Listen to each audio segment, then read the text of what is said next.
mơ tới cơ còn miền ăn bộ nào chúng mình có đấy anh những cái chương trình bôi dài và cho một nạn nhân và thoát hái miền anh những cái rút từ chút của về vụ ấy còn phải cho một trường này hay đừng ai đó apply sang chung mình có đấy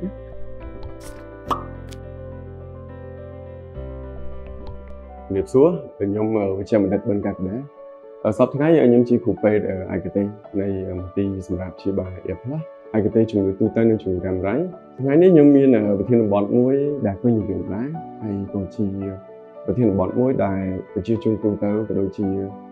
មិនថាប្រទេសយើងមិនថាប្រទេសលើពិភពលោកទេជួបញឹកញាប់ដែលតកតងជាមួយនឹងមេតាបូលិកសង្គមដែលខ្មែរយើងហៅថាវិបត្តិមេតាបូលិកឬក៏យើងអាចហៅវាថាជាមេតាបូលិកដល់ពេលយើងនិយាយជារួមនៃមេតាបូលិកសង្គមនេះគឺជាបញ្ហាដែលបណ្ដាលមកពីមេតាបូលិកដែលធ្វើឲ្យបុគ្គលឬក៏អ្នកជំងឺគាត់ប្រឈមទៅទីនេះគឺទឹកនោមប្រភេទទីមួយទៀតគឺទឹកនោមជាមួយនឹងជំងឺបេះដូងសរសៃឈាមដែលជំងឺបេះដូងសរសៃឈាមទៀតសោតនេះគាត់អាចប្រឈមនឹងជំងឺសរសៃឈាមបេះដូងដែលយើងជាវិបត្តិទេ coronary artery disease ឬក៏អាចប្រឈមជាមួយនឹងជំងឺខ្សោយដូចជាយើងអាចនិយាយថាបុគ្គលគ្រប់គ្នាត្រូវតែមានមេតាបូលិកក្នុងក្នុងការនិយាយមេតាបូលិកក្នុងក្រុមឬក៏មេតាបូលិកគឺមានលក្ខខណ្ឌយោងតាមដូចសមាគមចឹងឬក៏ជា guideline នៃទីនេះគេហៅថា NSAID ATP3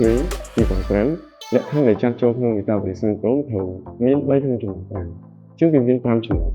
ណុចទី1គឺយកទៅលើទំហំចង្កេះរបស់មនុស្សទូទៅឬក៏ភាពថតនៃពោះរបស់គាត់ទី1បុរសគេយកទំហំចង្កេះដែលធំជាងឬស្មើ102ឬស្មើនឹង42ស្ត្រីគេយកធំជាងឬស្មើ88សង់ទីម៉ែត្រឬក៏ស្មើនឹង35អ៊ីងនៅទី2គឺគេយកទៅលើជាតិ triglyceride ជាតិខ្លាញ់យើងមានពីរប្រភេទប៉ុន្តែក្នុងចំណុចនេះគឺយកតាក់ទងជាមួយនឹង triglyceride ធំជាងឬស្មើ150ចំណុចទី3គឺគេយកជាតិខ្លាញ់ដែលខ្លាញ់ឈ្មោះថា HDL cholesterol ដែលជាខ្លាញ់ល្អចំណុចទី4គឺគេយកសម្ពាធឈាមទាំងឡាយណាដែលធ្វើជាស្មើ30លើ85គឺសម្ពាធឈាមនេះយើងចែកជា2សម្ពាធឈាមលើនិងសម្ពាធឈាមក្រោយដែលជាបច្ចេកទេសថា systole យ៉ាងស្ទើរនេះចំណុចទី4ដល់ពេលចំណុចទី5គឺគេយកជាតិស្ករពេលបរិញណា fasting blood glucose ដែលយើងអត់តន់ញ៉ាំអីគូទៅទេ8ម៉ោងណាធំជាងស្មើនឹងចឹងបើសិនជាបុគ្គលទាំងឡាយណាដែលមាន3ក្នុងចំណោមលក្ខខណ្ឌ5នេះគឺគេថាចូលនៅក្នុងវិបត្តិមេតាបូលិកឬក៏មេតាបូលិកសង្គមប៉ុន្តែខ្ញុំសូមសង្កត់ខ្លួនបន្តិចលក្ខខណ្ឌដែលចាំបាច់មែនទែនគឺគេហៅថា abdominal obesity មានថាបុគ្គលនឹងយ៉ាងអត់គាត់ត្រូវមានគេហៅថតខ្លាំងពីក្នុងចំណោមមួយទៀតទៅអានឹងចូលក្នុងលក្ខខណ្ឌមេតាបូលិកសង្គមចឹងគេថាមាន3ក្នុងចំណោម5ហ្នឹងប៉ុន្តែត្រូវមានអាទី1ដាច់ខាតផលប៉ះពាល់ទៅលើវិបត្តិមេតាបូលិកយើងក៏យើងហៅថាមេតាបូលិកសង្គមវាមាន5ចំណុចដែលប៉ះពាល់ធំចំណុចទី1គឺការប៉ះពាល់ទៅលើប្រព័ន្ធអង់ដូគ្រីនដែលធ្វើឲ្យយើងមានទឹកនោមផ្អែមប្រភេទ2វិបត្តិទី2គឺប៉ះពាល់ទៅលើបេះដូងសរសៃឈាមដែលជំរុញឲ្យយើងកើតជំងឺសរសៃឈាមជំរុញឲ្យយើងកើតជំងឺសរសៃឈាមបេះដូងដែលជាប្រព័ន្ធខ្មែរយើងហៅថាយ៉ាងបេះដូងណាចំណុចទី3ដែលសម្បូរមែនទែនគឺវាអាចជួបដែរគឺតើតើការសន្និដ្ឋានមួយទៀតប៉ះទៅលើផ្លូវដង្ហើមអញ្ចឹងបុគ្គលនឹងគាត់នឹងប្រឈមជាមួយនឹងជំងឺស្ទះផ្លូវដង្ហើមដែលជាបច្ចេកទេសគេហៅថា obstructive sleep apnea ហើយជំងឺនេះសម្បូរណាស់នៅស្រុកប្រទេសជឿនលឿនក៏ដូចជាកម្ពុជាយើងឥឡូវចាប់ដើមមានហើយសម្បូរច្រើនក៏ពិតប៉ុន្តែគ្រាន់ថាពីមុនយើងខ្វះខាតប្រភេទឯកទេសខាងផ្លូវដង្ហើមប៉ុន្តែឥឡូវយើងសម្បូរទាំងឧបករណ៍នៃការស្វែងរកជំងឺស្ទះផ្លូវដង្ហើមគេហៅថា polyosonography ក៏យើងមានតាមមន្ទីរពេទ្យមួយចំនួនអញ្ចឹងក្នុងការ detect រកឃើញច្បាស់អញ្ចឹងធ្វើឲ្យមានស្ទះជំងឺផ្លូវដង្ហើមធ្វើឲ្យគេហៅថាភាពថត់ដែលធ្វើឲ្យដកដង្ហើមបានខ្លីៗដោយសារតែគាត់ថត់ពេកអញ្ចឹងការជិះចូលរីករួមរបស់គាត់បានតិចចំណុចទី4ទៅលើប្រដាប់បន្តពូជឬក៏ផ្នែកបន្តពូជរបស់យើងសម្រាប់ស្ត្រីគឺយើងក្រមានកូនដល់សម្រាប់បុរសគឺធ្វើឲ្យខ្សោយទៅលើប្រដាប់ភេទឬក៏ខ្សោយទៅលើចំណងរបស់គាត់មានថា erectile dysfunction មានថាការដែលគាត់ចង់ដំណេកប៉ុន្តែមេរបស់គាត់នេះគឺអត់អាចប្រើការបានទេហើយចំណុចដែលពាក់ព័ន្ធបន្សងអាចធ្វើឲ្យគាត់មានជាតិខ្លាញ់លើក្នុងថ្លើម steatohepatitis អាចធ្វើឲ្យគាត់ខ្សោយតម្រងនោមឬក៏អាចឲ្យគាត់ឈឺសន្លាក់ឈឺចង្កេះ ឬក៏មួយទៀតគឺលើកជាតិអាស៊ីតដែលយើងហៅពីវុតឬក៏ hyperuricemia ដោយសារនៅគីឡូពេកព្រោះអី metabolic syndrome រឿងចម្បងវិញគឺតាក់ទងអ្នកដែលថតហ្នឹងទៅ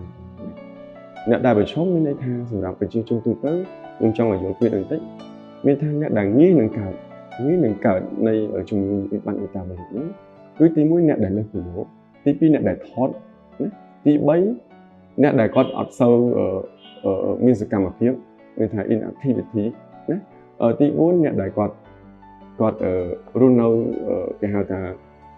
lifestyle មានថាជីវភាពរស់នៅគាត់សម្បូរសប្បាយខ្លាំងពេកដែលគាត់មិនសូវហាត់ប្រាណសូវអីហូបចុកទទួលអាហារសម្រន់ច្រើនខ្លាញ់ពេកហ្នឹងណាហើយនឹងទី4គឺតកតងกับអាយុអ្នកដែលមានវិបត្តិ metabolic ឬក៏ metabolic syndrome យើងឃើញថាទី1គាត់មានការឡើងទម្ងន់ខុសធម្មតាទី2យើងឃើញថាវាច្រើនគាត់ដេកសម្បុកដែរណាដេកសម្បុកឬក៏គាត់ដេកចឹងបាត់ដង្ហើមហើយបណ្ដកមកវិញចឹងទៅទី3យើងឃើញថាគាត់លើសឈាមណាឈាមគាត់កើនឬក៏វាអាចលើសអ្នកខ្លះទុកដល់លើសមិនគាត់បានជួបយើងទី4បំលែងមកជាតិស្កររបស់គាត់វារៀងកើនខ្ពស់ឬក៏វាចូលទៅក្នុងកម្លាំងហើយអាសាអស់កម្លាំងអត់សូវមានកម្លាំងនោះទេហើយនឹងចំណុចមួយទៀតដែរដែលយើងច្រើនឃើញតាក់ទងជាមួយទៅនឹងនេះហ្នឹងគឺទៅលើឃើញថាស្បែកគាត់បើសិនជាយើងមើលទៅក៏គាត់មានអារង្វង់ខ្មៅជំវិញកណាអាហ្នឹងគឺជាចំណុចមួយដែលប្រឈមกับអ្នកនឹងបើថតហើយមានអាហ្នឹងទៀតរួចទៅជិតពេកព្រោះអីគាត់ប្រឈមជាមួយហើយនឹងអាចដកអាផ្លែសាច់ជំវិញកតិចចូលមានផ្លែសាច់ហ្នឹងហើយមានអាកខ្មៅទៀតហ្នឹងឆាប់ទៅជួបព្រោះពេកព្រោះគាត់ប្រឈមជាមួយនឹងបាត់ metabolic syndrome ជាអាការៈរបស់គាត់មានសំខាន់ៗមួយសម្រាប់វិបត្តិ metabolic គឺអ្វីដែលទៀតសោតគឺការរត់រះនិងការធ្វើរោគវិនិច្ឆ័យគេថាបញ្ជាក់ថាបុគ្គលគាត់មានវិបត្តិ metabolic ហើយការធ្វើរោគវិនិច្ឆ័យគឺយើងមកពេទ្យយើងជួបពេទ្យជំនាញពីពេទ្យឯកទេសដែលគាត់មានជំនាញខាងហ្នឹងគឺគាត់នឹងធ្វើការកំណត់ឲ្យគាត់ប្រឈមអត់ទី1គឺការពារកុំឲ្យមានផលវិបាកកាលណាដែលយើងទុកជំងឺ metabolic នឹងយូរដូចខ្ញុំរៀបរាប់ពីខាងលើចឹងឲ្យគាត់កើតទឹកនោមផ្អែមឲ្យគាត់កើតជំងឺបេះដូងនិងសរសៃឈាមហើយក្នុងចំណោមទាំងអស់ហ្នឹងអ្នកដែលគ្រោះថ្នាក់ជាងគេគឺបេះដូងនិងសរសៃឈាមពួកអីគាត់អាចកើតជំងឺលើសពីឈាមខ្ពស់គាត់អាចកើតជំងឺស្ទះសរសៃឈាមដែលងាយគ្រោះថ្នាក់ដល់យុវជនរបស់គាត់ហើយទី2យើងផ្លាស់ប្ដូរទៅលើ lifestyle change ចឹងត្រូវការរស់នៅខាងមុនអត់សូវធ្វើសកម្មភាពទេចឹងត្រូវហាត់ប្រាណយ៉ាងតិចក្នុងមួយថ្ងៃឲ្យបាន30នាទីចឹងណាឬក៏ក្នុង guideline ខ្លះក៏ឲ្យយើងហាត់ប្រាណយ៉ាងតិចក្នុងមួយសប្តាហ៍ឲ្យបាន150នាទីចឹងណាហើយទី2បរិភោគអាហារដែលសម្បូរជាគ្រាប់ធម្មជាតិបន្លែច្រើនអត់សូវផ្អែមអត់សូវប្រៃចឹងទៅទី3ជៀសវាងអាហារដែលសម្បូរខ្លាញ់អាហារកែច្នៃអាហារដែលសម្បូរដោយខ្លាញ់របស់រងាដូចខ្លាញ់គោខ្លាញ់ជ្រូកខ្លាញ់សម្បត្តិនិមិត្តមួយចំនួនហ្នឹងអានឹងយើងញ៉ាំទៅមានប៉ះពាល់សុខភាពរបស់យើងមួយទៀតគឺការព្យាបាលទៅលើចំណុចដែលគាត់មានឧទាហរណ៍គេហៅថា modify risk មានថាការព្យាបាលចំណុចដែលប្រឈមរបស់គាត់បើសិនជាគាត់ជាស្ករគាត់កើនគាត់ប្រើថ្នាំបញ្ចុះជាតិស្ករសម្ពាធឈាមគាត់កើនគាត់ប្រើថ្នាំសម្ពាធឈាមលើសជាតិខ្លាញ់គាត់ប្រើថ្នាំលើសជាតិខ្លាញ់ប៉ុន្តែក្នុងការ recommend ក្នុងការព្យាបាលជំងឺ metabolic គេ recommend statin ណាហើយនឹងមួយទៀតបើករណីថាគាត់ថតពេកដូចលោកគ្រូបានបញ្ជាក់អញ្ចឹងកាលណាដែលថតពេកវាទៅថតពេកកាលណាដែល BMI គាត់ចាប់ពីធុងជំងឺស្មា35ឡើងថតពេកហ្នឹងអញ្ចឹងគាត់នឹងអាចឈានរហូតដល់ការវះកាត់ដើម្បីឲ្យគាត់ស្គាល់